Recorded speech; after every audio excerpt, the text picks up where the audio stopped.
Кыргыз Республикасынын Жогорку Кеңешинин конституциялык мыйзамдар, мамлекеттик түзүлүш, сот укук маселелери жана Жогорку Кеңештин регламенти боюнча комитеттин төрагасынын орун басары Чыңгыз Ильяскожоевичтен да сунуш түштү. Бүгүнкү карала турган 4-чү маселе боюнча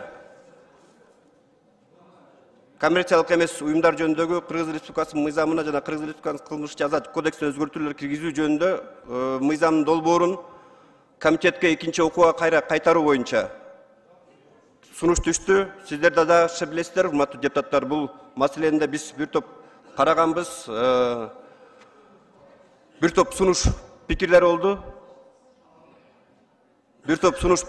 Талаш тартыштар болду. Андан кийин эми азыркы убакта биздин дагы бир укугубуз бар. Ушуну дыккаттыкта жакшылап карап, комитетте дагы бир жолу талдап, мен ойлойм биздин мыйзам долбоорун демилегечилер дагы эми коомчулукта үнүн угуп, биргеликте карап чыксак жакшы болот эле. Мен ушундай бир сунуш киргизип атам. Экинчи мыйзам долбоорунун 2-нчи беренесинде жарандардын инсандыгына жана укуктарына шек келтирген коммерциялык эмес уюмдарды түзүү үчүн жоопкерчиликти кароо сунушталган. Ушул аталган беренеде кылмыш жаза жоопкерчилигин алып салуу менен бирге коммерциялык эмес уюм тарабынан ушул мыйзам долбоорлорун бузушу Кыргыз Республикасынын мыйзамдарына ылайык жоопкерчиликке алып келе турган редакцияда баяндоо сунушталып атам. Мындай сунуштар дагы биздин депутаттар берди.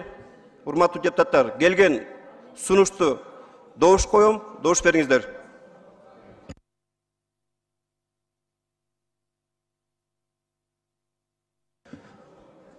Күн тартибиндеги 4-чү маселени кайра комитетке кайтаруу боюнча.